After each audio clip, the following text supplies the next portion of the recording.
राधे राधे दोस्तों, आज हम आपको सुनाएंगे एक पिता और उसकी 4 बेटियों की कहानी। जब एक पिता ने बचपन में ही अपनी बेटियों का विवाह कर दिया, उसके बाद बाल विवाह के बाद बेटियों ने अपने दम पर सफलता हासिल की। दोस्तों, अगर आप हमारे चैनल पर नए हैं तो प्लीज़ हमारे चैनल को सब्सक्राइब करें, वीडियो को लाइक करें और शेयर करें। यही कोई 50-55 साल पहले की बात है। उस समय बाल विवाह बहुत ही ज़्यादा प्रचलन में थे। बेटी की छोटी सी उम्र में ही शादी कर दी जाती थी। इसी तरह से एक गांव था, लालपुर गांव के श्यामा प्रसाद बहुत ही बड़े जो जमींदार थे। आसपास के इलाकों में उनकी अच्छी खासी रईस वो माने जाते थे। उनके 2 बेटे थे, राम और श्याम। उनकी पत्नी का नाम सुनैना था और उनके पिता का नाम जमुना प्रसाद था।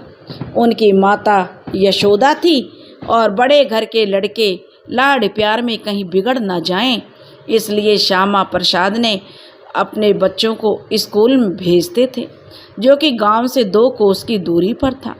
उस समय भी उनके पास जो उनके पिताजी थे, उनके पास अपनी जीप थी जो बच्चों को छोड़ने स्कूल जाती थी।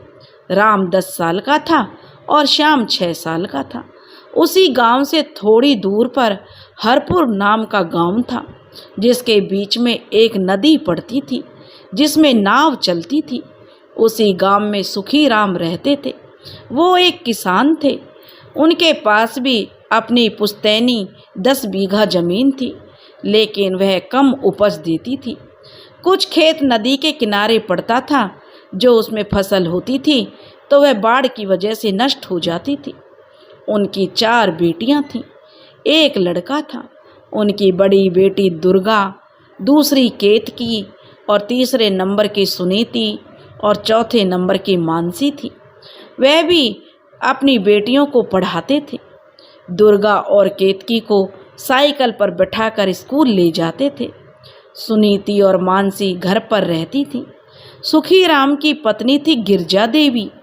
उनके पिता थे मंगतराम और माता थी रोहिणी देवी।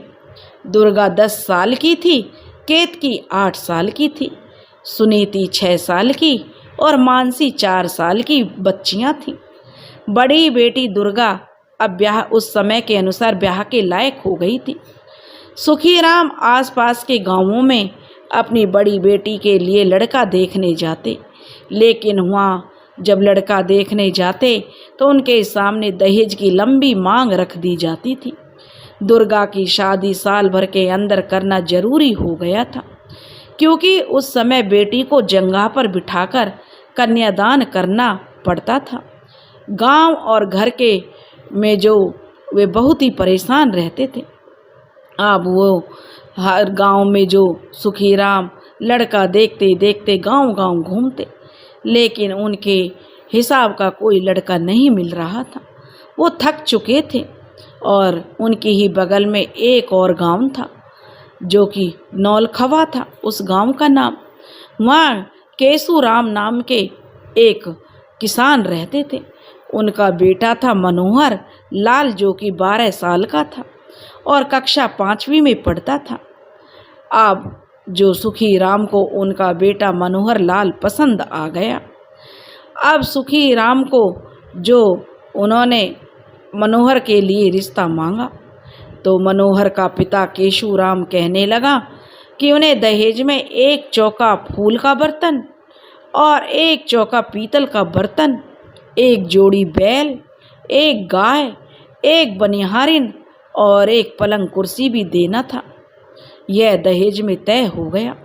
जेवर में 10 ठो असरफी और कंठाहार, पाजेब, यह सब भी देना था। सुखी राम ने सब कुछ देने की हाँ भर ली, पर इतना पैसा सुखी राम के पास आएगा कहाँ से, यह तो सुखी राम ने सोचा भी नहीं था। सुखी राम को अब गांव के लोगों ने समझाया कि सुखी राम, तूने दहेज की तो हाँ भर ली है, तो एक काम कर, पैसे का इंतजाम के लिए तू अपनी ज़मीन को जमींदार श्यामा प्रसाद के पास गिरवी रख दे। बेटी का ब्याह कर दे, गिरवी रखकर जो पैसा मिलेगा यह सोचकर सुखीराम श्यामा प्रसाद के पास गया और बोला, मालिक, हमारा खेत गिरवी रख लीजिए और हमें कुछ पैसा दे दीजिए। हमारी बेटी का ब्याह है, हम बेटी का ब्याह कर लेंगे तो धीरे धीरे आपका कर्जा चुकाकर अपनी ज़मीन छुटा लेंगे। सुखीराम से जो श्यामा प्रसाद जो जमींदार थे कहने लगे, देखो सुखीराम, हम खेत गिरवी नहीं लेते, अगर तुम ज़मीन बेचोगे तो मैं अवश्य खरीद लूँगा। ऐसा करो सुखीराम, मेरे ज़मीन से लगा हुआ जो तुम्हारा खेत है वह मुझे बेच दो।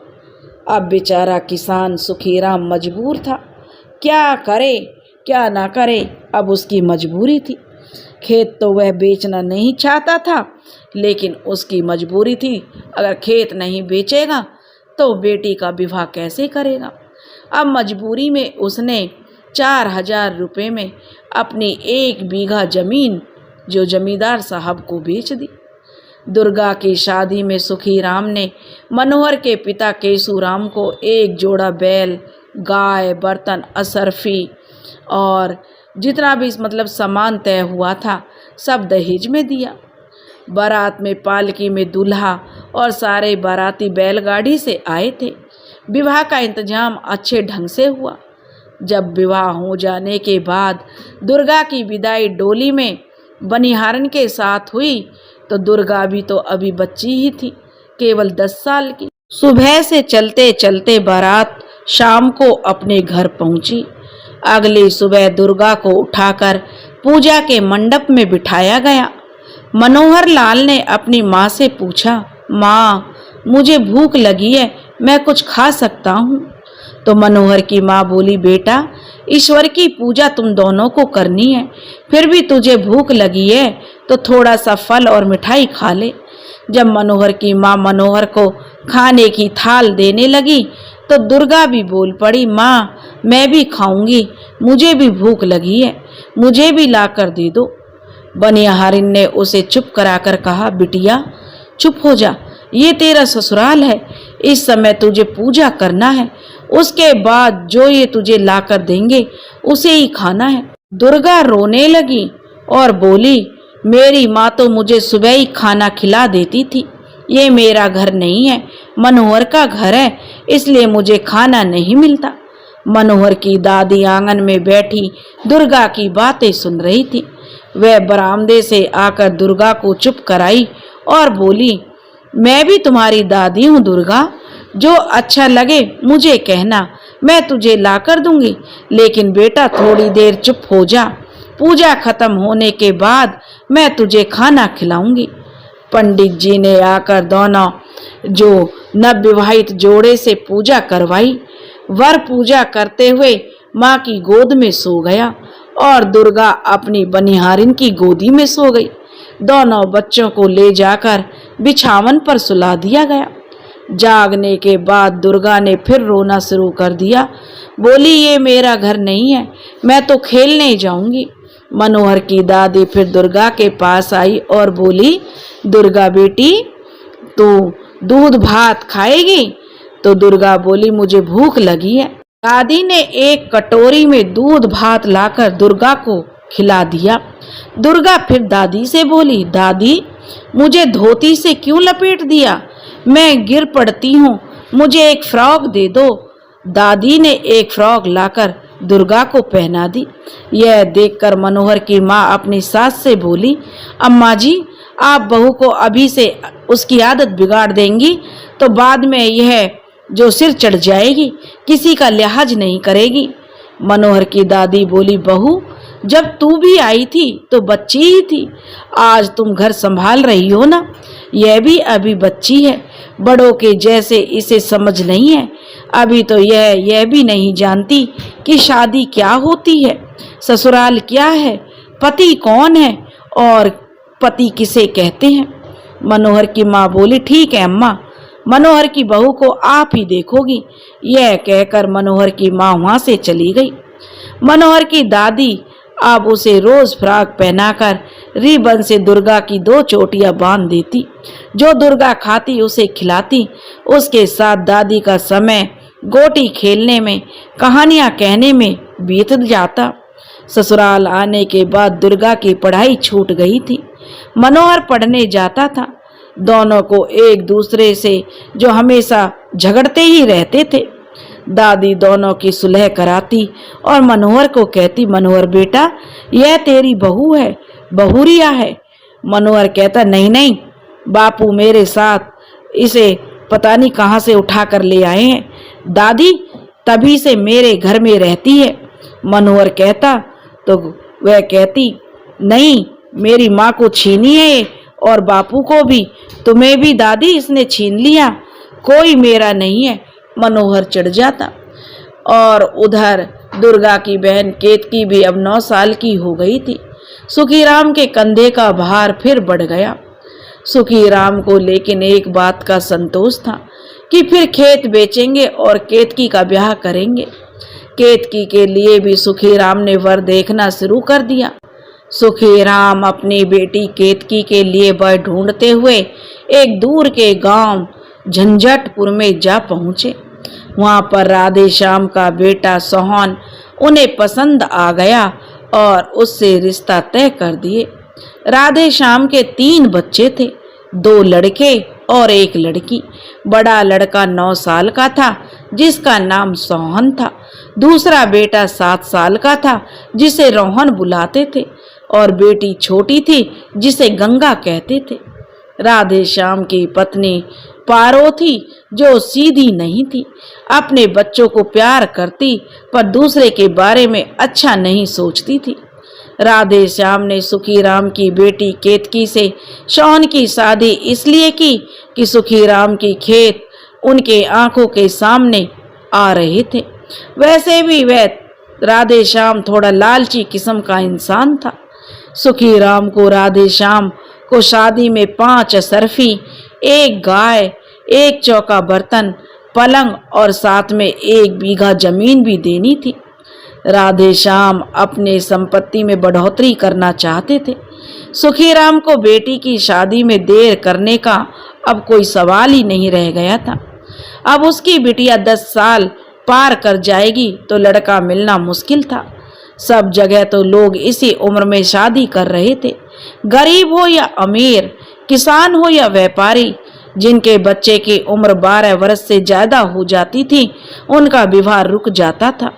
एक तरह से बिरादरी उन्हें हीन नजर से देखती थी।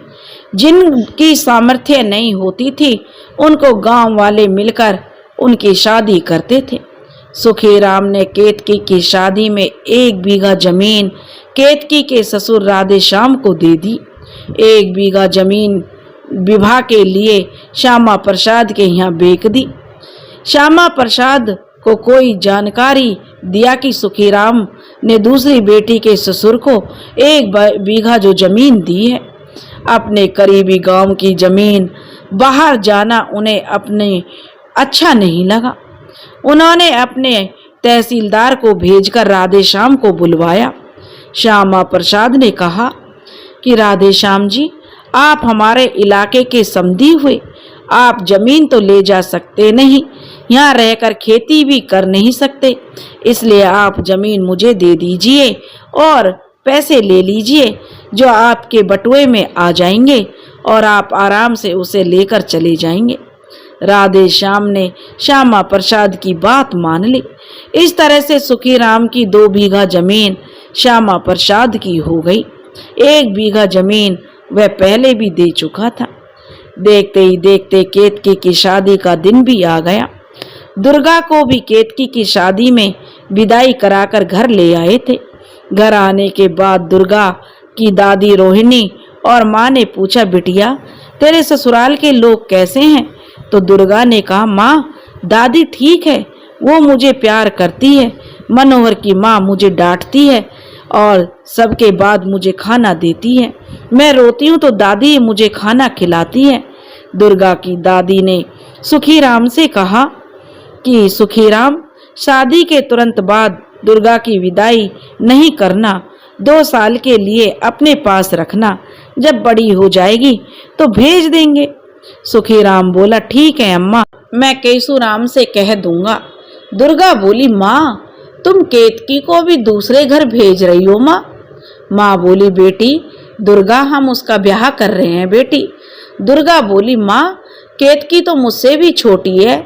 तब उसकी माँ बोली, बेटी उसके घर में भी दादी नहीं हुई तो माँ उसको खाना कौन देगा। तब वह बोली, केतकी दीदी तुम मत सोचो, मैं अपना खाना खुद लेकर खा लूंगी।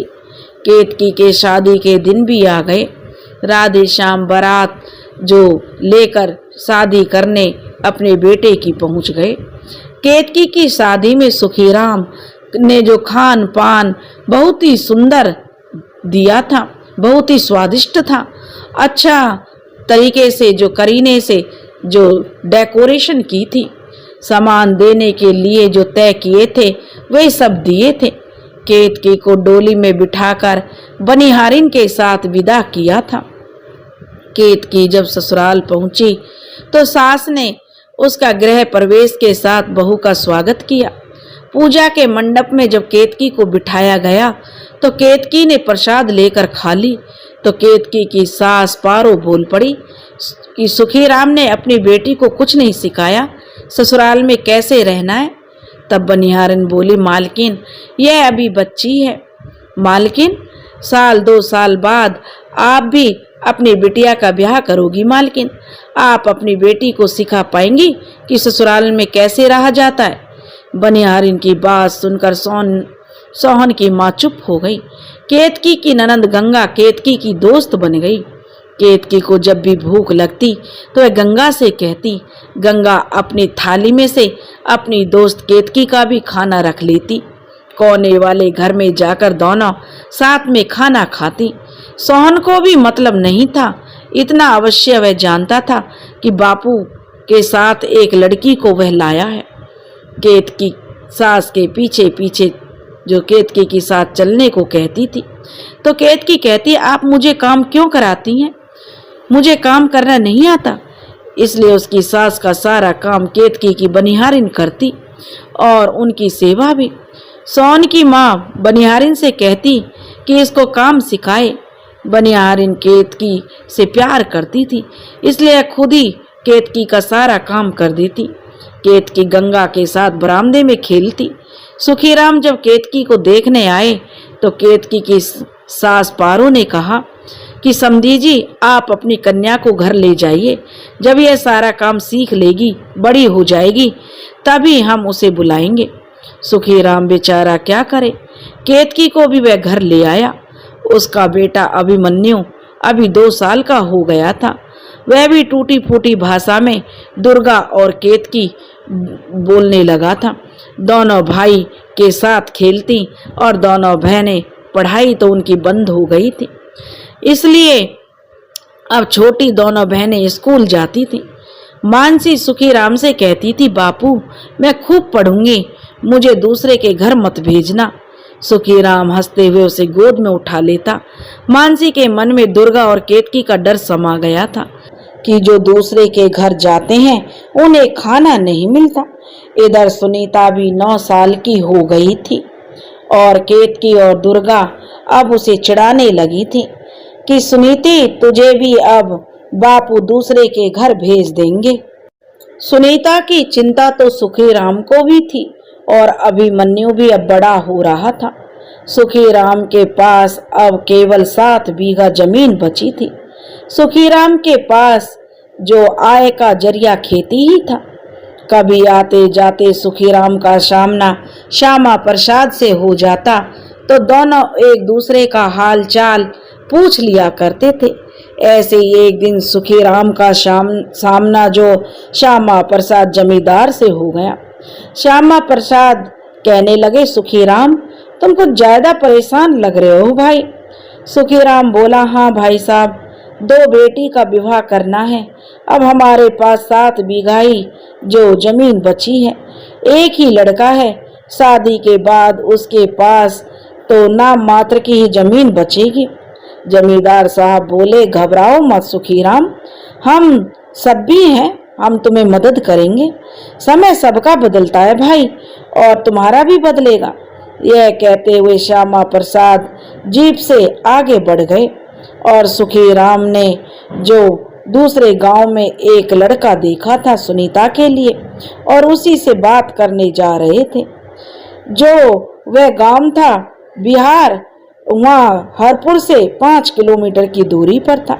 वहाँ एक मास्टर जी थे जो हरि नारायण नाम था मास्टर जी का, उनकी पत्नी लक्ष्मी और उनका बेटा था कान्हा जो नटखट था। मास्टर जी एक स्कूल में पढ़ाते थे। वह बहुत ज्यादा संपन्न तो नहीं थे पर गरीब भी नहीं थे। सांवला सा कान्हा घुंघराले बाल और एक होनहार बालक था। उसकी चंचलता सबका मन मोह लेती थी। हरि नारायण अपने बेटे से बहुत प्यार करते थे। शादी के लिए कई रिश्ते आए थे पर हरि नारायण मना कर देते थे। जब सुखीराम उनके पास पहुंचे तो मास्टर साहब ने पूछा, आपका यहाँ आना कैसे हुआ? तो सुखीराम कहने लगा, मास्टर जी, मैं हरपुर गांव का रहने वाला किसान हूँ।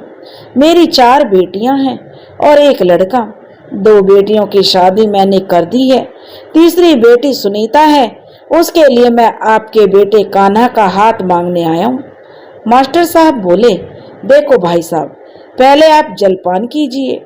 और फिर मास्टर साहब बोले, भाई साहब, शादी तो मैं करूँगा पर मेरा कान्हा थोड़ा नटखट है, अगर आपको पसंद हो तो बताइए। सुखीराम को लगा कि यह घर हमारी सुनीता के लिए उत्तम है और उन्होंने वहां पर शादी तय कर दी।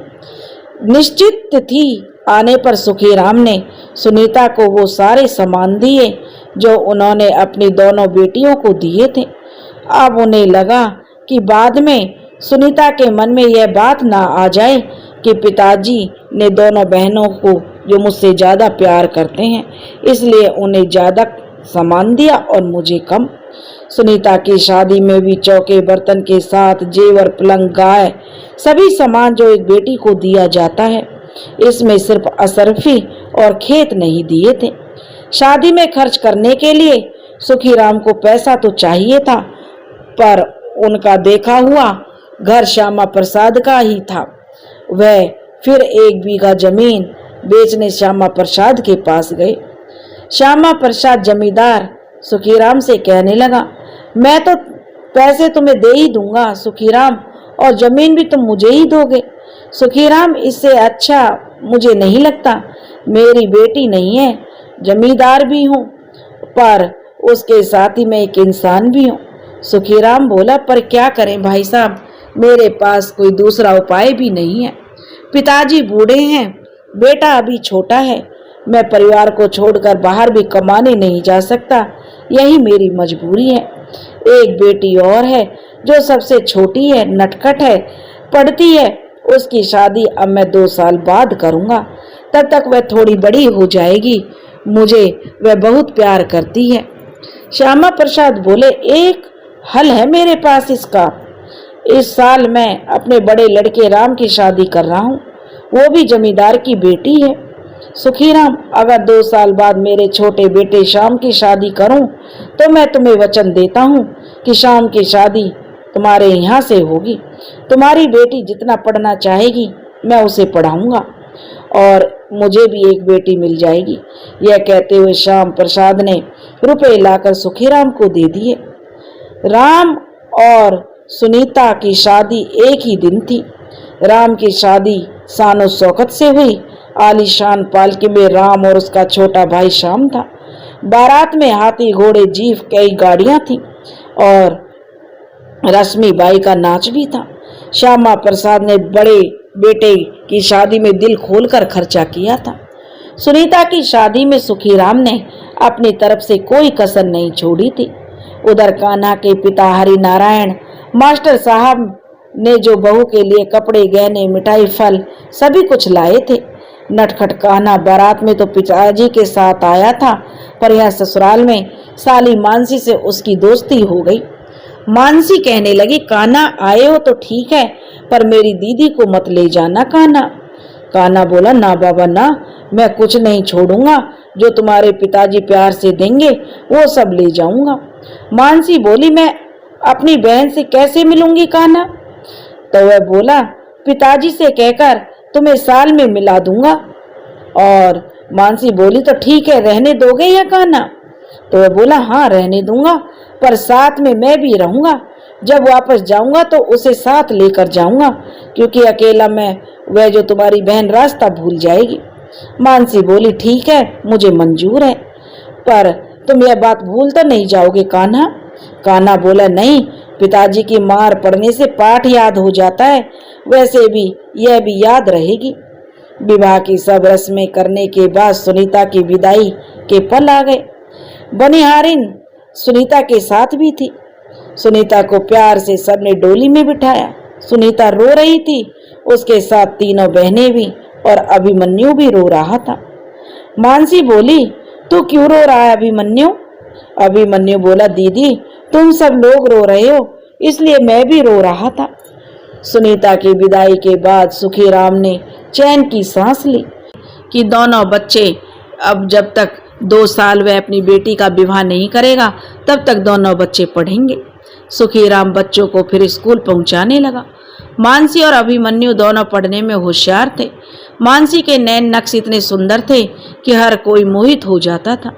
सुखीराम को थोड़ा दिन ही चैन से बीते होंगे कि सुखीराम के जितने खेत थे उसमें साल भर का अनाज का जो काम चल जाता था।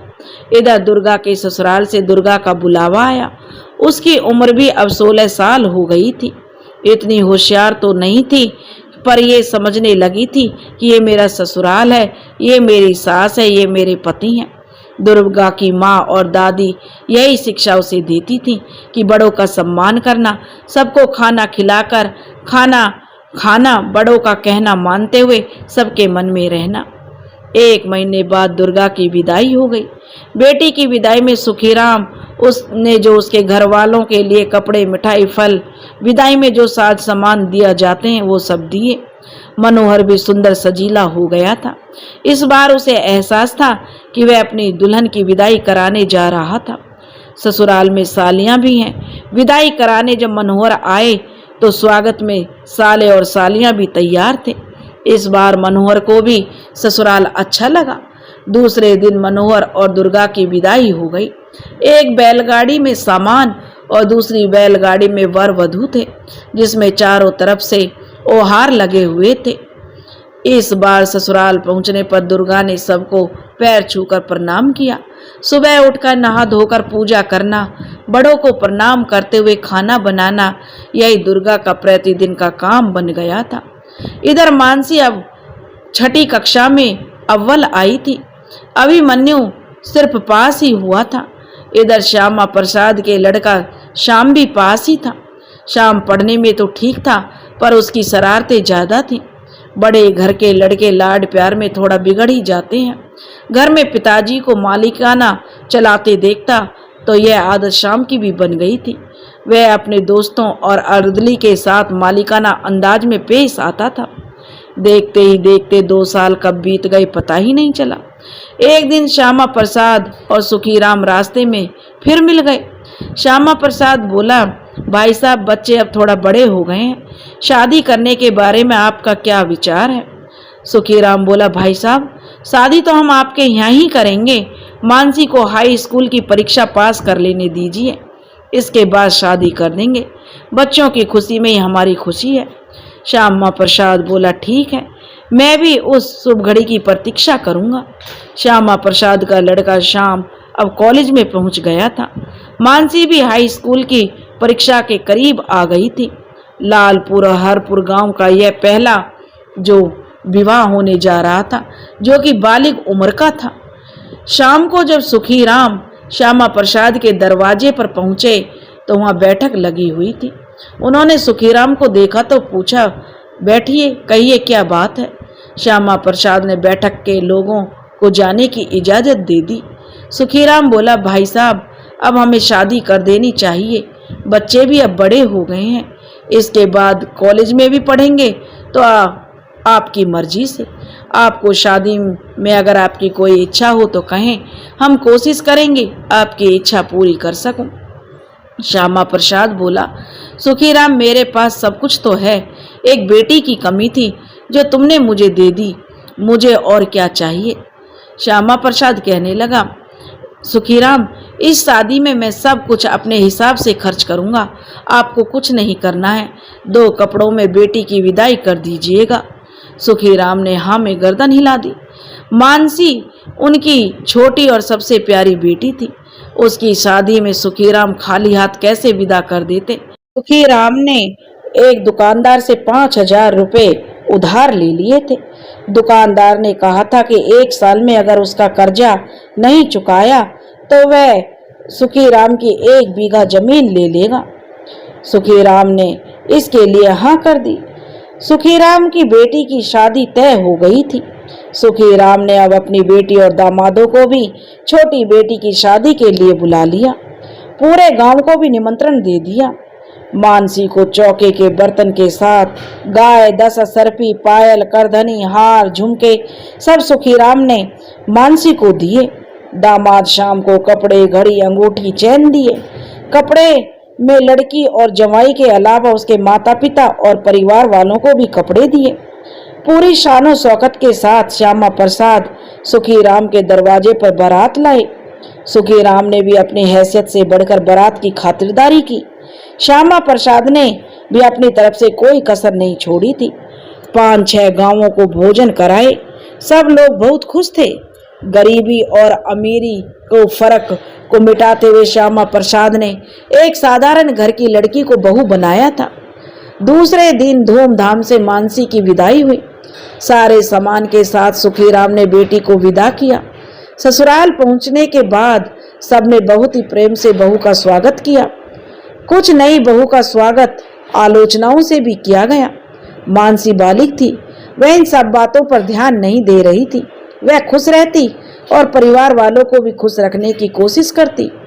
मानसी की जेठानी जमींदार परिवार की बेटी थी। उसकी शानो शौकत के मुकाबले मानसी कुछ भी नहीं थी। वह हर समय मानसी को नीचा दिखाती और भाभी का साथ उसका पति श्याम देता था। खुश रहने और रखने में श्यामा प्रसाद और उसकी पत्नी बहुत ही प्यार और सम्मान देते थे मानसी को। तहलका की खबर उस दिन हो गई जिस दिन मानसी की परीक्षा का परिणाम आया। मानसी ने पूरे राज्य में प्रथम स्थान लाई थी। इसके विपरीत श्याम का परीक्षा फल सिर्फ पास था। उसकी शान के खिलाफ पत्नी का रिजल्ट था। उसके कॉलेज के दोस्त उसकी कमजोरी का फायदा उठाते हुए श्याम को पीने पिलाने की आदत लगा दी थी। यह बात श्यामा प्रसाद को पता चली तो उसी कॉलेज में मानसी का जो दाखिला करा दिया। मानसी शुरू से ही पढ़ने में तेज तो थी, लेकिन बाहरी दुनिया और दोस्तों से उसका कोई मतलब नहीं था। दोनों कॉलेज साथ जाते और साथ आते। मानसी का सारा दिन पढ़ाई में बीतता और शाम का सारा दिन दोस्तों की महफिल में और पीने पिलाने में। मानसी ने कई बार समझाने की कोशिश की, पर श्याम मानसी की बात नहीं मानता था। मानसी ने श्याम के बारे में श्यामा प्रसाद को बताया, पर श्याम उनके हाथ से बाहर निकल चुका था। श्यामा प्रसाद ने मानसी से कहा, बेटी, मेरे घर की प्रतिष्ठा और औलाद दोनों को तुम रास्ते पर ला सकती हो। मानसी ने कहा, पिताजी, मैं कोशिश करूंगी, आगे ईश्वर की मर्जी। मानसी श्याम को एक दोस्त बनकर उसे समझाती, पर उसकी गलत आदतों को छुटाने में मानसी हमेशा असफल रही। श्याम अपने दोस्तों के माया जाल में इतना उलझ चुका था कि मानसी की बात से उसे दुख होता। मानसी श्याम के साथ आना जाना करती थी और उस पर नजर भी रखती थी, फिर भी श्याम नजर बचाकर 2-3 पैग पी लेता था। उसे देखकर श्यामा प्रसाद अब चिंतित रहने लगे थे। कॉलेज में भी मानसी अच्छे नंबरों से पास की और श्याम फेल हो गया था। परिवार के कुछ लोग जो मानसी को ताना मारते, बहुरिया को ज्यादा पढ़ाना सही नहीं है, कौन उसको नौकरी करनी है, कौन सा उससे नौकरी करवानी है, परिवार संभालना है, खाना बनाना है, बड़ों की सेवा करना है, यही तो बहुओं का काम है। एक दिन मानसी ने अपने ससुर से पूछा, पिताजी? तो उसके ससुर बोले, हाँ मानसी बेटा कहो। तो मानसी बोली, पिताजी, मैं एक शिक्षक बनना चाहती हूँ, अगर आप हाँ करें तभी मैं बन पाऊंगी। श्यामा प्रसाद बोले, बेटी, कई और भी प्रतियोगिता परीक्षा हैं, तुम उसे छोड़कर शिक्षक बनना क्यों पसंद किया? मानसी बोली, पिताजी, मैं शिक्षिका बनकर इसलिए बनना चाहती हूँ कि जब तक अपने सेवा काल में मैं रहूंगी तब तक बहुत से सारे बच्चों का भविष्य सुधार पाऊंगी।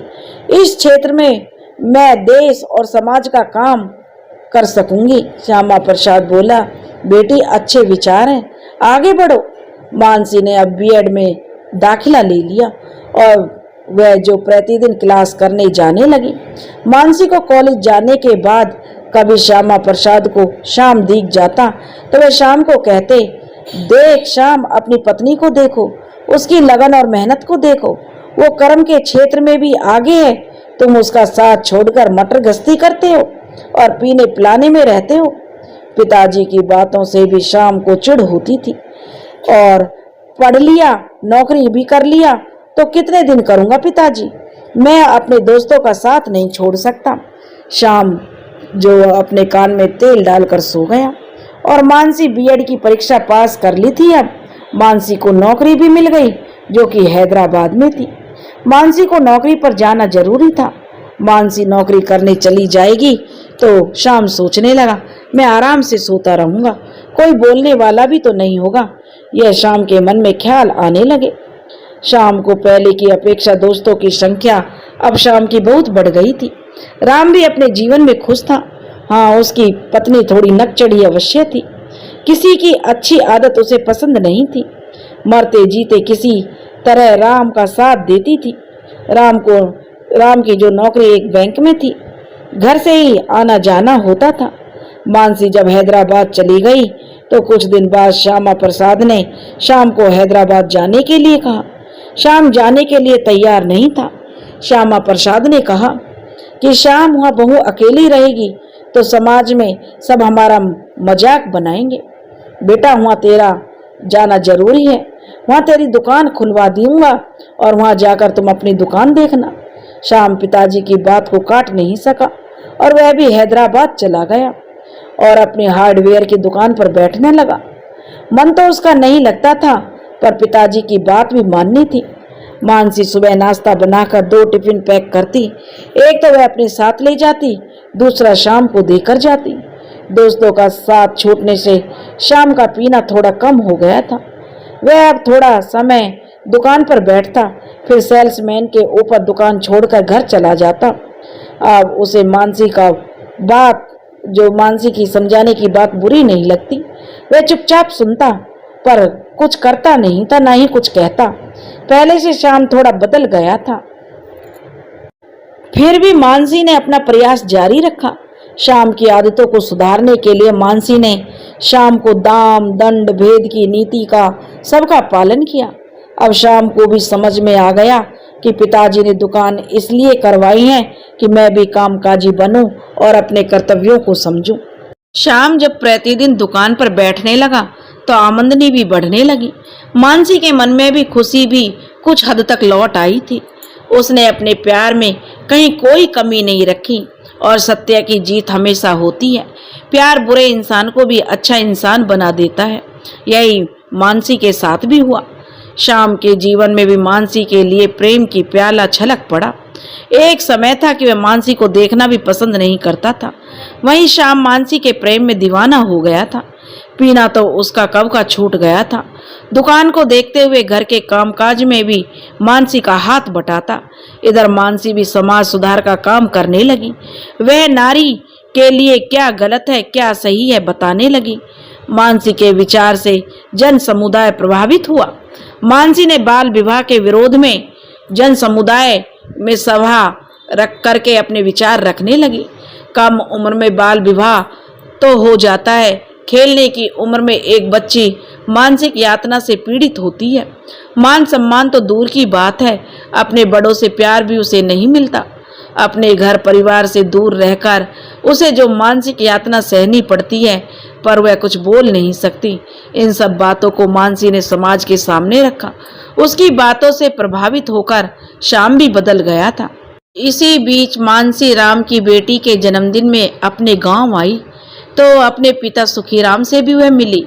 सुखीराम को अपनी बेटी मानसी की जब शिक्षिका होने के साथ साथ समाज सुधारक भी बन गई है तो उसका सीना गर्व से ऊंचा हो गया। वह अपनी 4 बेटियों के विवाह उसने किए थे। जिसमें से 3 बेटियों ने क्या क्या परेशानी नहीं झेली। सब बेटी में से मानसी एक सुखी निकली थी। मानसी अपने ससुर श्यामा प्रसाद से कहने लगी, पिताजी हमारे घर जो लक्ष्मी आई है उसे भी खूब पढ़ाएंगे और उसके बाद ही उसकी शादी करेंगे, बाल विवाह नहीं करेंगे उसका। श्यामा प्रसाद ने मानसी का समर्थन किया। मानसी के विचारों को लोगों ने मानना शुरू कर दिया। धीरे धीरे बाल विवाह की प्रथा बंद होनी शुरू हो गई। मानसी ने भी अपने जीवन में जो दुख झेला था वह अपने काबिलियत और सूझबूझ से उसने दूर किया। मानसी समाज में बेटियों को बढ़ाने पर जोर देना शुरू किया। उदाहरण के रूप में उसने अपनी दीदी के जीवन को समाज के सामने लाई। उस समय नारी शिक्षा केवल नाम मात्र को थी।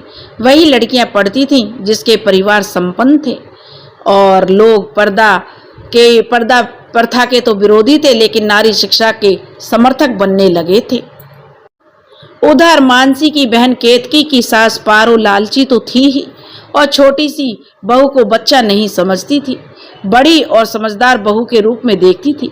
घर का सारा काम खुद केतकी करे और सबको भोजन कराकर खुद खाए। केतकी को जल्दी जल्दी भूख लगती थी। सोहन की बहन गंगा माँ से छुपकर खाना खिलाती थी। एक दिन गंगा खाना निकाल रही थी तो माँ ने पूछा, गंगा अभी किसके लिए खाना निकाल रही है? तो गंगा जो कहने लगी, गंगा ने सीधे मन से कहा कि भाभी के लिए माँ, उसे भूख लगी है। पारो ने गंगा की पिटाई कर दी और केतकी को भी खरी खोटी सुनाई। उस दिन के बाद केतकी खाना ही भूल गई। जब सब खा लेते तो बचा कुचा खाती और कभी कभी भूखे भी रहना पड़ता। वह ज़्यादा पढ़ भी नहीं पाई थी, मात्र 3 क्लास तक ही पढ़ी थी। उसके बाद ही उसकी शादी हो गई थी। सोहन भी धीरे धीरे बड़ा हो रहा था। अब उसके दोस्तों ने बताया कि केतकी उसकी पत्नी है। उसे भी केतकी के हालत पर अब तरस आ गया। केतकी के पिताजी के दिए हुए बनिहारिन को पारो कब की निकाल चुकी थी। माँ से छुपकर कभी कभी सोहन केतकी को कुछ लाकर खिला देता। वह कमाता तो नहीं था। जो सामान पिताजी घर में लाते थे उसमें से केतकी को पारो जो देती थी वही मिलता था। एक दिन सोहन ने अपने पिताजी से कहा, पिताजी मैं कमाना चाहता हूँ। पिताजी बोले, अच्छा पर क्या करेगा, ढंग का काम नहीं मिलेगा तुझे, तू ज़्यादा पढ़ा लिखा नहीं है, मात्र 9 क्लास ही पढ़ा है। एक ही काम मिलेगा बेटा, मजदूरी का। सोहन बोला, ठीक है पिताजी मैं वही करूँगा। सोहन एक मजदूर बन गया। वह जो भी कमा कर लाता पारो उससे छीन लेती। चाहकर भी सोहन केतकी को कुछ नहीं दे पाता था। केतकी का पहनावा भी बहुत साधारण था। वहीं पर पारो अच्छी साड़ी और जेवर पहनती थी और पान खाती रहती थी। गंगा की शादी एक खाते पीते परिवार को देखकर कर दी थी। एक दिन केतकी को जलेबी खाने की याद आई जो बचपन में पिताजी लाकर सब बहनों और भाइयों को खिलाते थे। केतकी बैठकर अपने आंगन में रो रही थी। उसी समय सोहन घर में आ गया था। केतकी को रोता देखकर उसने पूछा केतकी से कि बता क्या बात है। तो केतकी ने बता दी कि उसे जलेबी खाने का मन है। अगले दिन सोहन ने केतकी के लिए 4 आने की जलेबी ली और छुपाकर घर ले आया। सोहन से पारो ने जब पैसे लिए तो उसमें 4 आने कम थे। पारो ने पूछा, सोहन 4 आने कहाँ हैं? घर से जाने में देर हो गई, सोहन कहने लगा, इसलिए मालिक ने 4 आने कम दिए हैं। पारो चुप हो गई। थोड़ी देर बाद जब सोहन और केतकी जलेबी खा रहे थे उस समय पारो केतकी को बुलाने आ गई और कहा, चल रही बैठी हो, बर्तन नहीं धोना क्या? और इसी बीच पारो की नजर जलेबी पर पड़ गई। उसने सोहन को खूब डांटा और केतकी की पिटाई की। शक की कोई दवा नहीं। पारो केतकी पर अब कड़ी नजर रखने लगी। सोहन का भी पीछा करती कि वह क्या कर रहा है। इसी बीच केतकी एक बच्चे की मां बन गई। सोहन मजूरी करते हुए टाइफाइड का शिकार हो गया। कम उम्र में शादी, मेहनत और घर की अशांति वह झेल नहीं पाया। उस समय गांव में डॉक्टर भी नहीं था।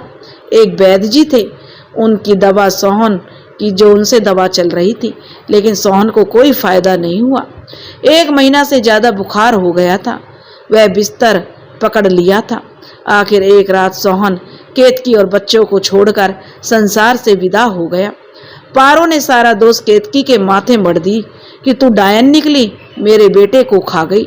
सुखीराम जब सोहन की खबर सुनकर बेटी केतकी और नाती माधव को देखकर जो उसका रोम रोम रो उठा।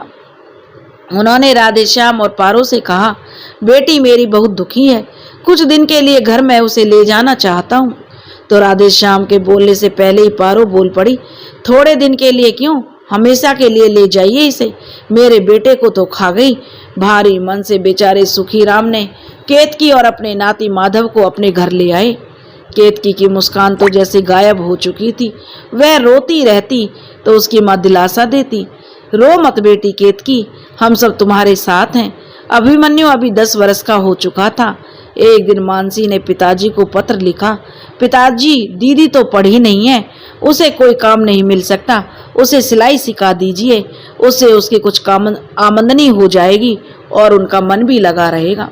सुखीराम ने केतकी से पूछा, बेटी सिलाई सीखेगी? केतकी ने भविष्य को देखते हुए हाँ में गर्दन हिला दी।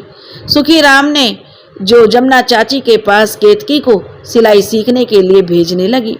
गिरजा देवी अपने नाती माधव की देखभाल करती। बाल विवाह की पीड़ा सुखीराम और केतकी दोनों ही झेल रहे थे। सिलाई सीखने के बाद केतकी पिता के घर में रहकर कपड़ा सिलने लगी। उससे उतना पैसा तो नहीं मिलता था जिससे उसका गुजारा हो जाए। केतकी अपने पिता के ऊपर बोझ बनना नहीं चाहती थी। उसके नज़र में एक ही चेहरा आता और वो चेहरा था मानसी का। उसने पिताजी से कहकर मानसी के पास पत्र लिखवाया जिसमें उसने कहा कि वो एक बार आकर उससे मिल ले। दीदी के आग्रह पर मानसी इनकार नहीं कर सकी और वह कुछ दिन की छुट्टी लेकर घर आ गई।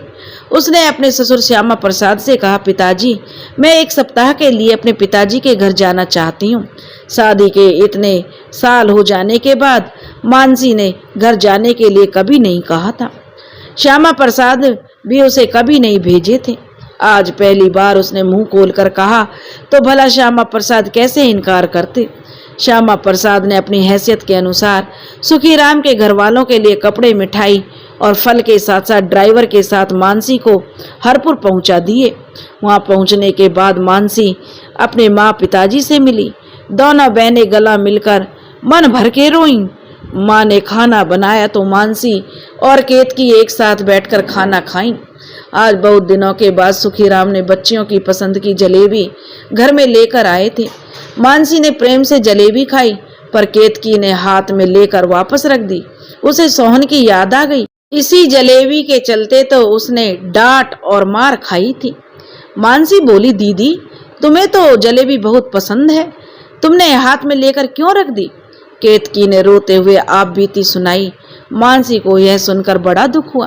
केतकी बोली, मानसी मैंने ही तुम्हें बुलवाया है। मानसी बोली, क्यों दीदी? केतकी बोली, मानसी मैं पिताजी के ऊपर बोझ नहीं बनना चाहती। मैं सिलाई सीख ली हूँ पर उतने में गांव में रहकर माधव की पढ़ाई और घर का खर्चा निकल पाना संभव नहीं है। पिताजी अब बूढ़े हो गए हैं, भाई भी पढ़ रहा है। मैं जब से यहाँ आई हूँ ससुराल वाले एक बार भी मुझे देखने नहीं आए। बहन तुम ही मेरा कोई रास्ता निकाल दो जहाँ मैं चैन से रह सकूं। अगले दिन मानसी ड्राइवर के साथ शहर गई। वहाँ उसने एक किराए का मकान ठीक किया जिसका भाड़ा 5 रुपये था। वहाँ उसने घर में राशन और एक सिलाई मशीन और बगल में एक छोटा सा दुकान। यह सब करने के बाद मानसी वापस घर आई और इधर अपने भाई अभिमन्यु जो कि 10वीं की परीक्षा उसने दे दी थी, उसके बाद उसे भी बाहर ही जाना था। मानसी बोली, पिताजी मैंने शहर में एक घर किराए पर ले ली हूँ, उसमें दीदी और अभिमन्यु और माधव रहेंगे।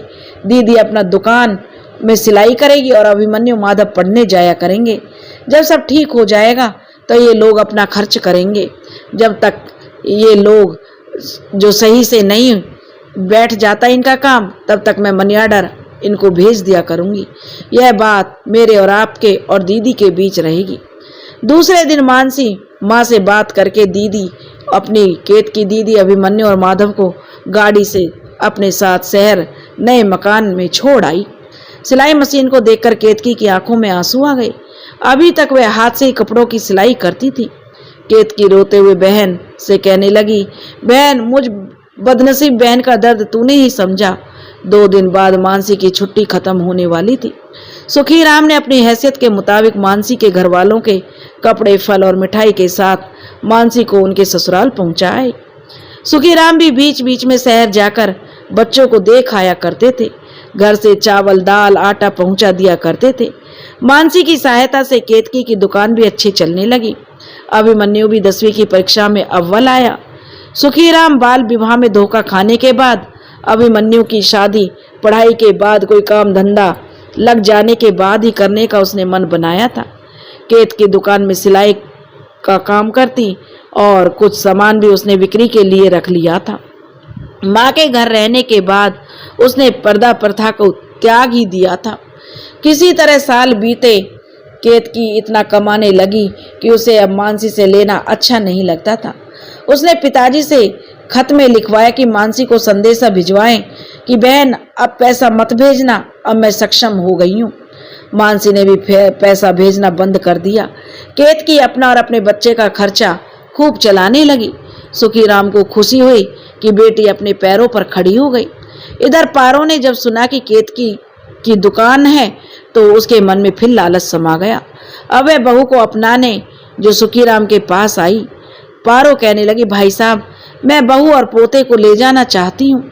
सुखीराम बोला, जाने का निर्णय तो बहन जी केतकी का होगा, वह जाना चाहेगी तो जा सकती है, मैं विदाई कर दूंगा। पारो केतकी के पास शहर आई। पारो आंखों में आंसू भरकर बोली, बेटी घर चल। पारो की बात सुनकर केतकी ने जो सारे दर्द आंखों के सामने उसके आ गए। केतकी बोली, माँ अब मैं कहीं नहीं जाऊंगी, माधव पढ़ रहा है, मैं अपना और माधव का खर्च सिलाई से निकाल लेती हूँ। आप आएंगी तो आपके लिए भी यह द्वार खुला है, जितना दिन आप चाहें आप रहें। आपने हमेशा के लिए पिताजी के साथ मुझे भेज दिया था, अब वह मेरा घर नहीं है। पारो उदास मन से वापस गांव लौट आई। केतकी का भाड़े वाला घर से एक अपना घर भी हो गया। उस इलाके में केतकी की दुकान भी एक पहचान बन गई थी। अभिमन्यु भी पढ़ने के बाद नौकरी लग गया था। सुखीराम ने एक पढ़ी लिखी लड़की से अभिमन्यु की शादी तय कर दी। सुखीराम के बेटे की शादी में सब बेटियों को बुलाया, अच्छी तरह से विधिवत विवाह संपन्न किया। सब बहन केतकी को देखकर खुश हुई। सब बेटियों को सुखीराम साज सम्मान के साथ साथ ससुराल विदा किया। मानसी गरीब और लाचार महिलाओं के लिए स्वयं रोजगार नामक उसने संस्था खोली, जो गरीब और असहाय महिलाओं को संस्था के माध्यम से जीविका का एक साधन बना। बाल विवाह प्रथा बंद हो गई। आज भी आदिवासी समाज में कुछ जनजातियां हैं जहां पर बाल विवाह प्रथा आज भी चलती है, पर वह देश और समाज से छुपकर। दोस्तों, अगर आपको हमारी कहानी पसंद आई हो तो प्लीज़ हमारे चैनल को सब्सक्राइब करें, वीडियो को लाइक करें और शेयर करें। राधे राधे।